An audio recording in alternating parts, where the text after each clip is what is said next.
कृष्णस्य परमात्मने क्रीडाय उत्पन्नं देहस्य कर्माणि लङ्घिता ताते च विदुरपि उद्धवसुतं कृष्णस्य परमात्मनः क्रीडायाम् उत्पन्नं देहस्य कर्माणि लुप्तानि च विदुरपि उद्धवसुतं कृष्णस्य परमात्मनः क्रीडायाम् उत्पत्तिः देहस्य कर्माणि लुप्येते च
विदुर अपि भी उद्धवगतं उद्धव इस पद से श्रुत्वा सुनकर कृष्णस्य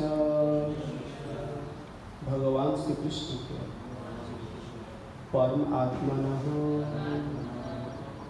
परमात्मा का क्रीड़ा मूर्त लोक में लीलाओं के लिए उत्पन्न असाधारण रूप से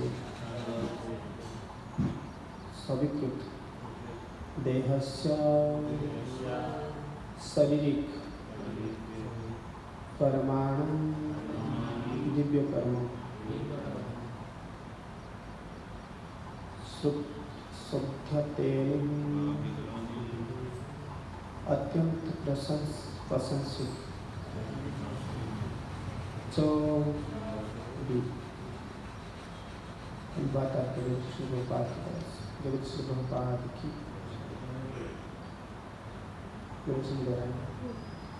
विदुर ने उद्धव से इसी मूर्ति लोक में परमात्मा अर्थात श्री भगवान श्री कृष्ण के आविर्भाव तथा तिरोधान के विषय में भी सुना,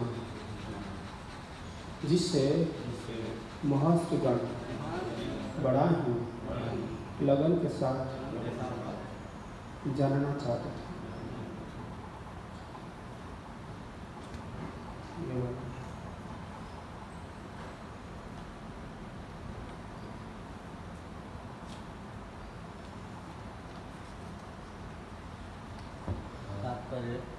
जगद्गुरु श्रील प्रभुपाद की परमात्मा अर्थात भगवान श्री कृष्ण के आविर्भाव तथा तिरोधन का विषय महान ऋषियों तक के लिए रहस्य बना हुआ है। इस श्लोक में परमात्मा शब्द महत्वपूर्ण है। सामान्य जीव प्राय आत्मा कहलाता है, किंतु भगवान श्री कृष्ण कभी भी सामान्य जीव नहीं है, क्योंकि वे परमात्मा हैं। फिर भी मनुष्य के रूप में उनका आविर्भाव तथा इस मृत्यु लोक से पुनः उनका तिरोधन उन शोधार्थियों के लिए शोध का विषय है जो बड़ी ही लगन के साथ शोध कार्य करते हैं। ऐसे विषय निश्चय ही अधिकाधिक रोचक है, क्योंकि शोधार्थियों को श्री भगवान का दिव्य धाम खोजना होता है, जिसमें श्री भगवान मृत्यु लोक की लीलाएं समाप्त करने के बाद प्रवेश करते हैं। किंतु महान ऋषियों तक को कोई जानकारी नहीं है कि इस भौतिक आकाश के परे आध्यात्मिक आकाश है, जहाँ भगवान श्री कृष्ण अपने संगियों समेत नित्य निवास करते हैं। यद्यपि उसी के साथ साथ वे इस मृत्यु विश्व के सारे ब्रह्मांडों में बारी बारी से अपनी लीला प्रदर्शित करते रहते हैं। इसकी सत्यता की पुष्टि ब्रह्म संहिता में हुई है। गोलोक एव निसत्य खिलात्म भूता। श्री भगवान अपनी अचिंत्य शक्ति से अपने सनातन धाम गोलोक में रहते हैं, फिर भी साथ साथ परमात्मा रूप में सर्वस्त्र आध्यात्मिक तथा भौतिक आकाशों में अपने विविध रूपों द्वारा विद्यमान रहते हैं। अतएव उनके आविर्भाव तथा तिरोधान साथ साथ चलते रहते हैं और कोई भी निश्चित रूप से यह नहीं कह सकता कि उनमें से कौन सा प्रारंभ है और कौन सा अंत। उनकी सनातन लीलाओं का कोई आदि अंत नहीं है। उन्हें शुद्ध भक्त से ही जाना जा सकता है। अतः तथाकथित शोध कार्यों में मूल्यवान समय नष्ट नहीं किया जाना चाहिए।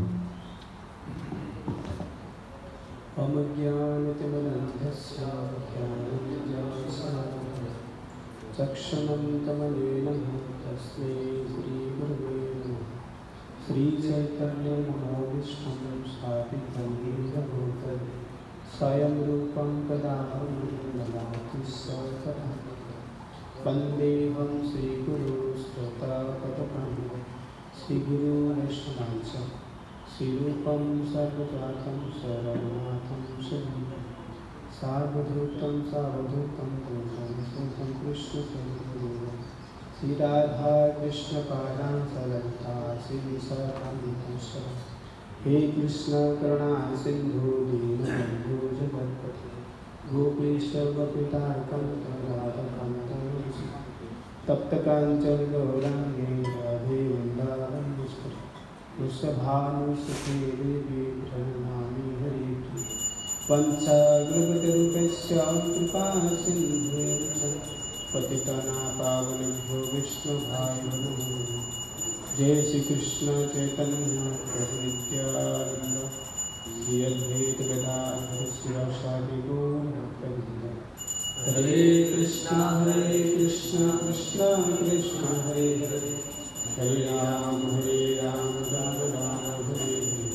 नमोऽहं विष्णुपादाय कृष्णप्रेष्ठाय श्रीमते भक्तिवेदांत स्वामिते नमस्ते सरस्वती देवी गौरवाणी प्रचारिणी निर्विशेषशून्यवादी हर्षप्रदेशतारिणी।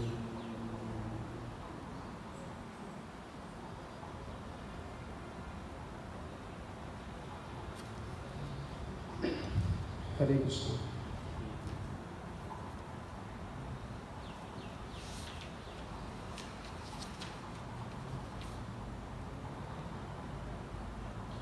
तो श्री सुखदेव गोस्वामी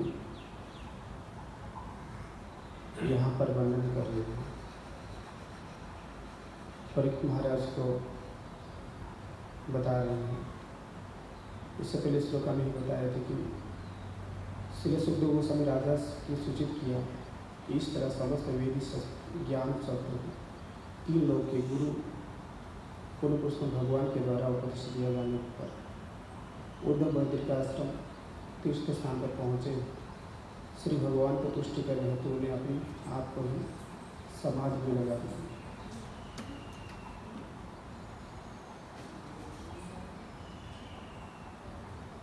और इसमें भी इस श्लोक का जो श्लोक है तो विदुर और उद्धव जी के बारे में ही वर्णन कर रहे हैं। कि किस प्रकार से महात्मा विदुर ने उद्धव जी की प्रसंग को सुनकर उनकी लीलाओं को सुनकर उनका उपदेश को मानते हुए वैदिक आश्रम के और तीर्थस्थान पर इस चीज़ को समझकर समाधि में लीन हुए। तो वास्तविक में यही तरीका है कि भगवान को प्राप्त करने के लिए, जैसे कि यहाँ पे वर्णन कर रहे हैं कि विदुर ने उद्धव से इसी मूर्त लोक परमात्मा अर्थात भगवान श्री कृष्ण की आविर्भाव प्रतिभाव के दिशा में भी सुना। तो उद्धव जी से विदुर भगवान कैसे प्रकट हुए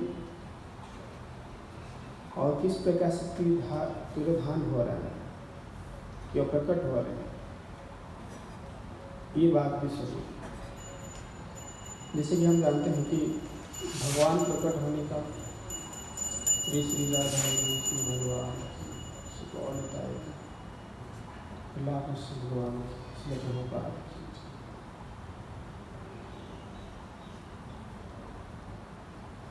जैसे कि हम जानते हैं कि भगवान श्री कृष्ण किस प्रकार से प्रकट हुए हैं। तो प्रकट होने के कारण बहुत बड़ा रहस्यपूर्ण था। जैसे कि हम कृष्ण रूप में पढ़ते हैं, पृथ्वी देवी ने गाय रूप में धारण करते हुए ब्रह्मलोक तक पहुँचते हैं। ब्रह्मा जी से प्रार्थना करते हैं कि ये धरती में जो है पाप का भार जो है बहुत ज़्यादा भर गया है। तो कारण क्या है? तो कारण भी बताते हैं कि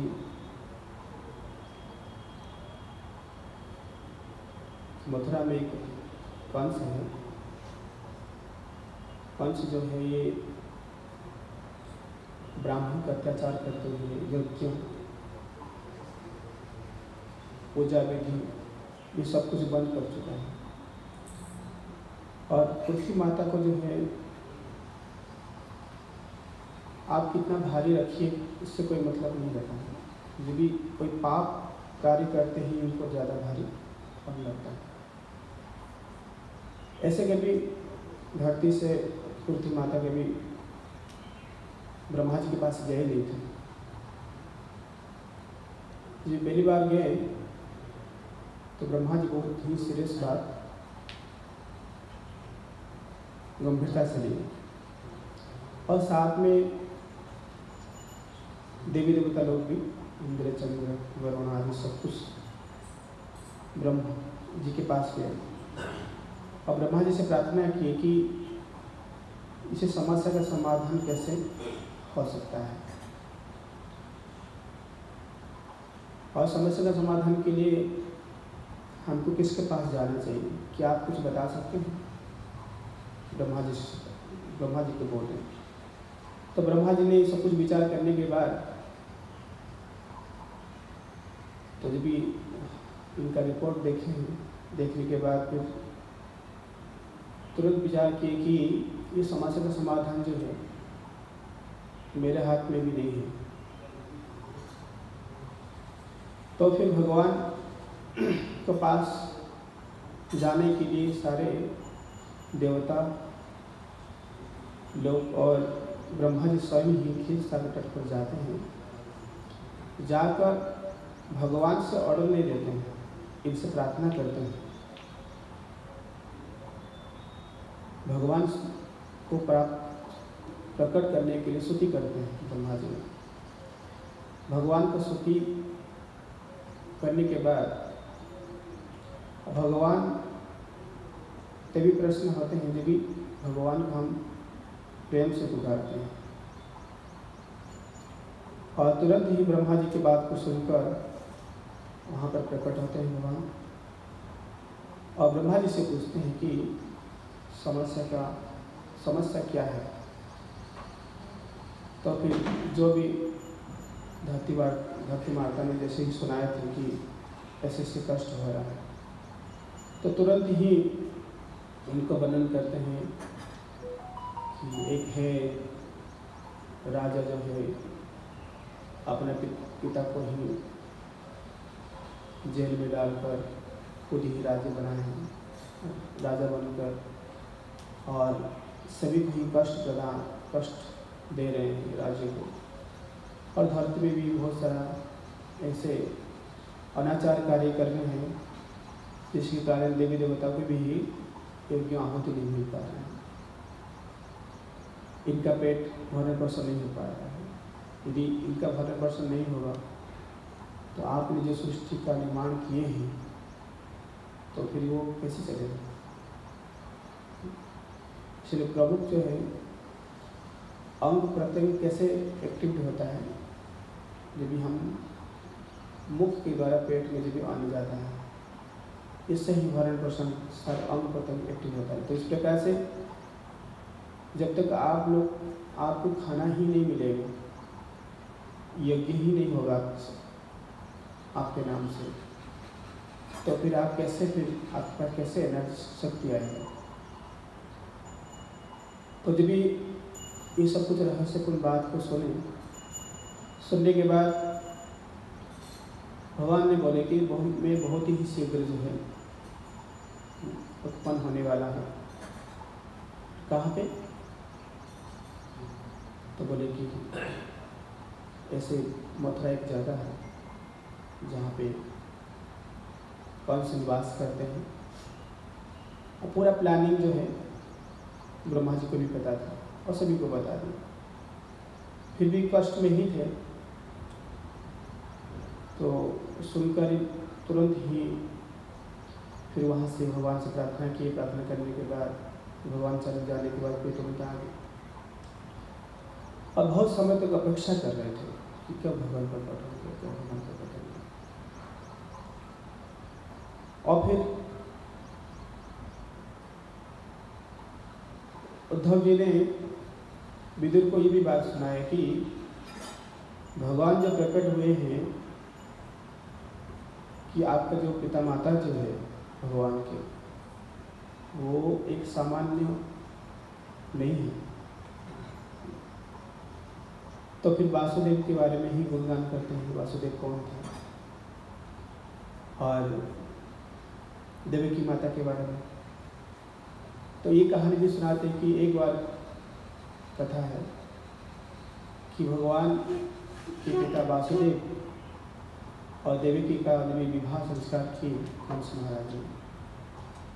करने के बाद ऐसे नहीं है कि कोई सामान का कमी है,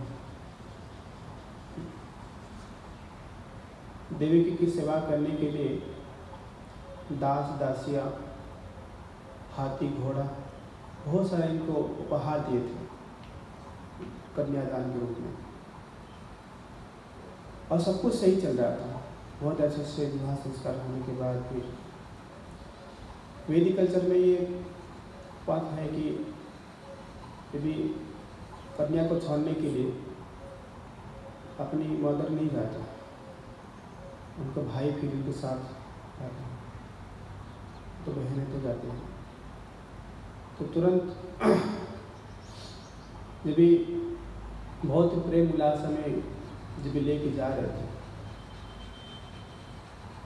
आधा रास्ता पहुँचे, तुरंत ही आकाशवाणी हुआ कि आप जिसको आप इतना प्रेम आदान प्रदान करते हुए और आप इतना हंस उल्लास से लेके जा रहे हैं, तो इनके गर्भ में जो भी उत्पन्न होने वाला है आपका मृत्यु का कारण बनेगा। तो कंस ने तुरंत ही बड़ा सूचित हो गया कि मेरा ही मृत्यु का कारण बनेगा। जैसे मान लीजिए आप किसी को बोला जाता है कि मृत्यु आपका होने वाला है, कि आपको कोई मानने वाला है, तो पहले से ही वो सतर्क रहता है। तो पहला सतर्क था कि वो सोच रहा था कि देवकी की हत्या कर लो। तो देवकी की हत्या करने से पहले ही वासुदेव ने तुरंत ही इनको प्रार्थना किया कि, तो उसने पूछा कि समस्या क्या है। समस्या इनका बच्चा है कि आपका बहन है।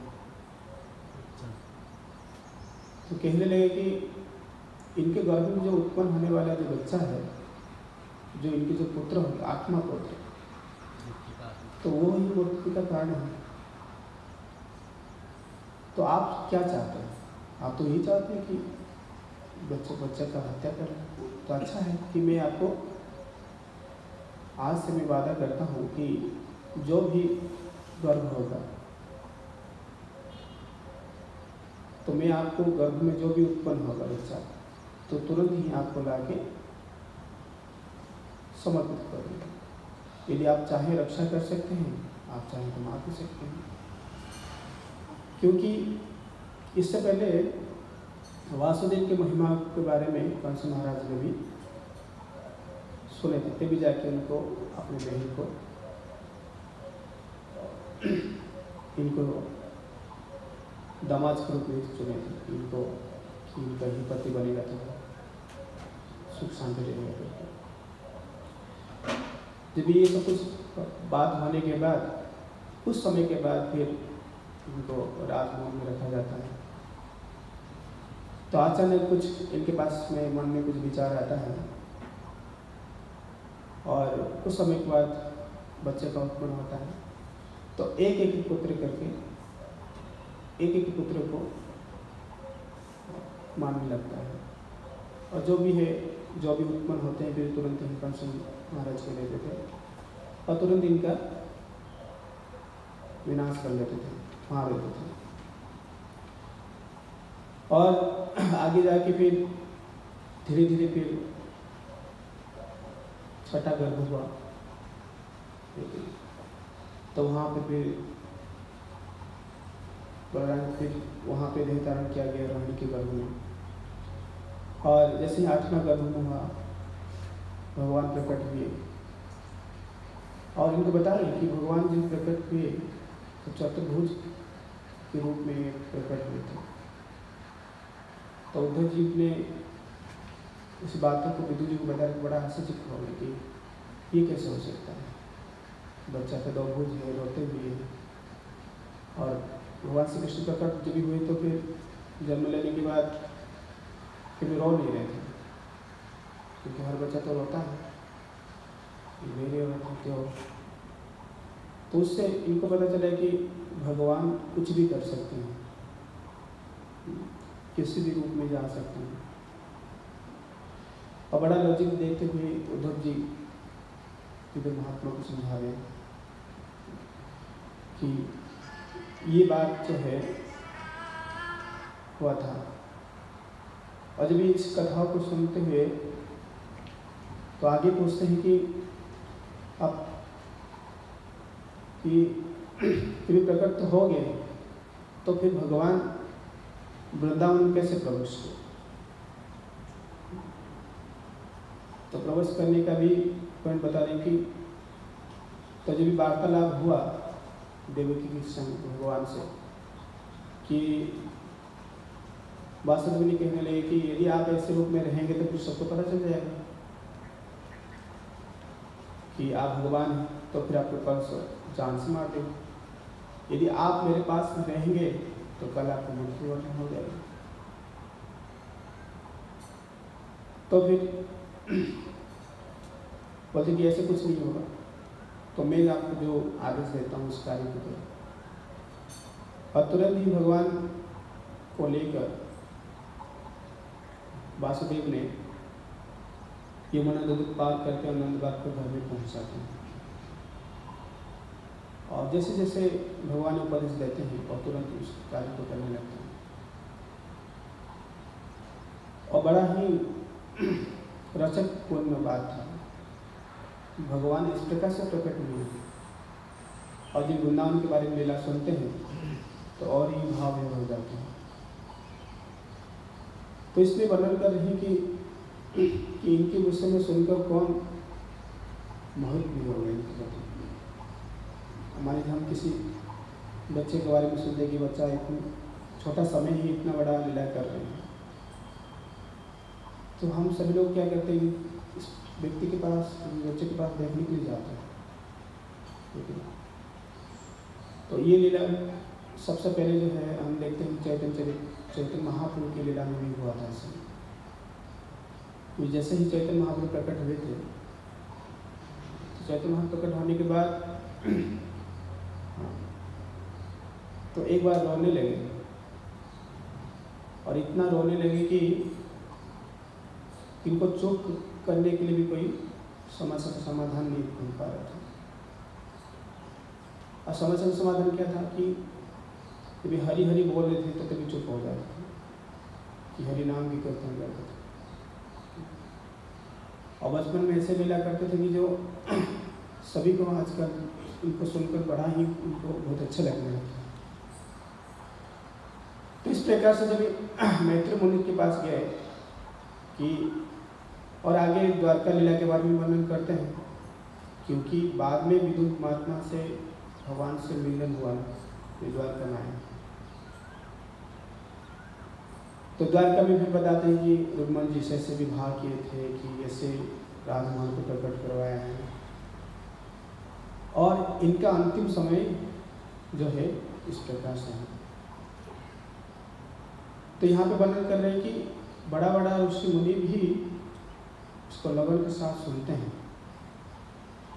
क्यों रचगार लगता है इनको? क्योंकि भगवान अपना महानता को प्रदान करते हैं। तो इसमें प्रभुपाद जी पहले सबसे पहले वर्णन करते हैं, परमात्मा अर्थात भगवान श्री कृष्ण आविर्भाव तिरुभाव के विषय में महान ऋषि तक भी के लिए भी रहस्य बना रहता है कि सुनने के लिए। तो इसी श्लोक में परमात्मा शब्द महत्वपूर्ण है। तो परमात्मा का शब्द परिभाषा है कि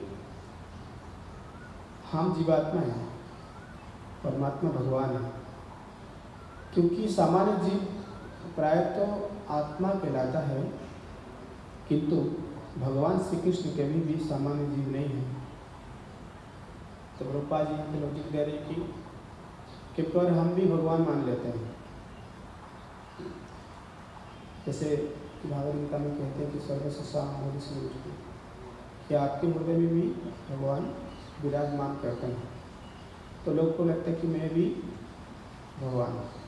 तो यहाँ पे प्रभुपाद जी समझा कि हम जो है जीव आत्मा है, परमात्मा नहीं है। तो भगवान श्री कृष्ण कभी भी सामान्य जीव नहीं है, क्योंकि वे परमात्मा है। फिर भी मनुष्य के रूप में उनके आविर्भाव तथा मूर्त लोक के पुनः उनकी तिरधान की शब्दार्थ को सूत्र की विषय है, जो बड़ा ही लगन के साथ में शीघ्र कार्य करते हैं। इसी विषय में निश्चित ही अधिकांश रुचिपन, क्योंकि वे सुधान की भगवान की दिव्य लीला को खोज करते हैं। इससे भगवान मृतलोक की लीला को समाप्त करने के बाद प्रवेश करते हैं, किंतु महान ऋषिगण तक कोई जानकारी नहीं है कि भौतिक आकाश में और परमात्मा के आकाश में है।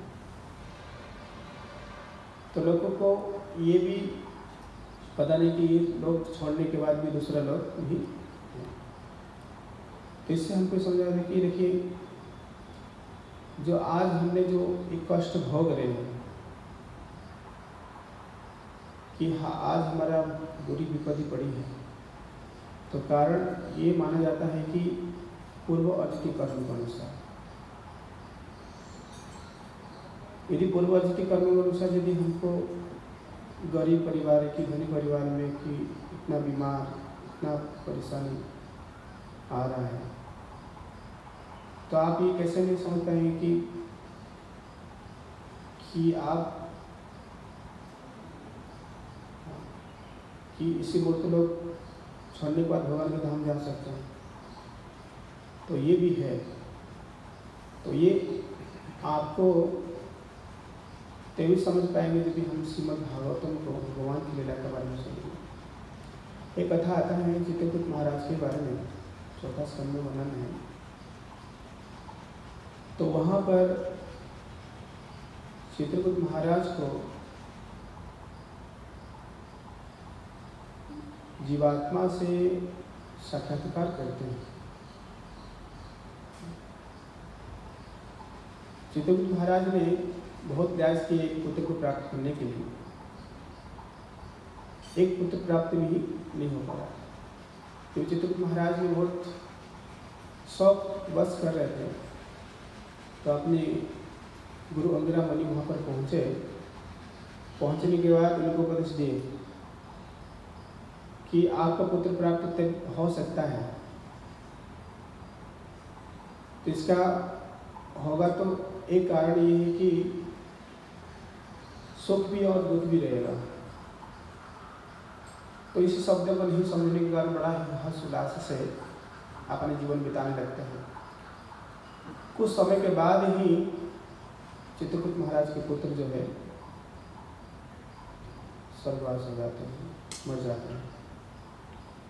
मरने के बाद चित्रकूट महाराज भी बच्चे की तरह रोने लगते हैं। तो अंगिरा मुनि को पता चलता है। तुरंत ही वहाँ पर समस्या को समाधान करने के लिए नारद मुनि को वहाँ पर प्रकट करते हैं। जब भी अंगिरा मुनि और नारद मुनि वहाँ पर पहुँचते हैं तो समस्या का समाधान जब भी चित्रकूट महाराज बता दें कि मेरा जो है पुत्र इस प्रकार से, मेरा ही जो है रानी जो है मेरे पुत्र को मार दिया गया और ऐसे क्या हुआ, क्या कारण था, मैं चाहता हूँ कि मेरे को तुम्हारे ये पुत्र मेरे पुत्र को हुआ। तो फिर नारद मुनि को समझाते हैं पहले कि ये तो फिर मूर्ति लोग हैं, सबको जाना है, आपका अनेक पिता, अनेक माता, अनेक भाई सब कुछ होते हैं, परिवर्तनशाली हैं, और आप इसको शौक मत करो। अब भगवान को प्राप्त करने के लिए भगवान की लीला को सुनो और भगवान की भक्ति करो। यदि इस बातों को नहीं सुनते हैं तो फिर नारद मुनि जीवात्मा को बुलाते हैं। जब जीवात्मा को बुलाकर इनसे मिलाते हैं तो जीवात्मा जब इनका पुत्र जब जन्म होने के बाद और जैसे ही लेटे रहते हैं तो जो एकदम से खड़ा होकर चित्रकूट महाराज से बोलते हैं कि आप मेरे को क्यों बुलाया। तो चित्रकूट महाराज बोले कि मेरा तो आप तो मेरे पुत्र हैं ना। तो बोले कि पिता पुत्र का तो संबंध तो देह धरांत से चल रहा है, अनेक वर्ष अनेक कल्प हो चुका है। तो मेरा कई सारा पुत्र और कई सारा पिता, कई सारा माता, ये सब कुछ बन गए हैं। तो ये तो आपका जो है मेरा संबंध आपसे नहीं है, अनादिकाल से ये संबंध होते जा रहा है। तो फिर इससे ऐसे ही बातों को बताने के बाद तुरंत ही चित्रकूट महाराज को फिर ध्यान में आने लगता है कि ये जो है विष माया संसार में पढ़कर कोई फायदा नहीं है। तो तुरंत ही फिर अपने गुरु से पूछते हैं कि आत्मसत्य का मार्ग क्या है। तो फिर अंगिरा मुनि बताते हैं कि आपको भगवत मार्ग को पकड़ भगवत मार्ग में चलना पड़ेगा, जिससे आपका जो है आपका उद्धार हो सकता है। तो हम देखते हैं कि इतना बड़ा बड़ा ऋषि, राजा, मुनि जो है, इनको भी कोई सुखी प्राप्त नहीं हो पाया। इनके पास इतना धन था, संपत्ति था, तो इनके साथ भी परेशानी आने लगा। तो बाद में भगवान को ही प्राप्त करने के लिए ही उनका मन में आशा है। और धीरे धीरे भी योगाभ्यास करने के बाद भगवान के धाम गए। तो इससे हमें पता चलता है कि तो यहाँ पर वर्णन करेंगे कि महान ऋषि लोग भी वो जानना चाहते हैं कि भगवान को कैसे प्राप्त करें। जहाँ भगवान श्री कृष्ण अपनी संगति समेत नित्य निवास करते हैं, यद्यपि उसी के साथ साथ वे मुक्त विश्व के सारे ब्रह्मांड के बारे में अपनी लीला का प्रदर्शन करते हैं।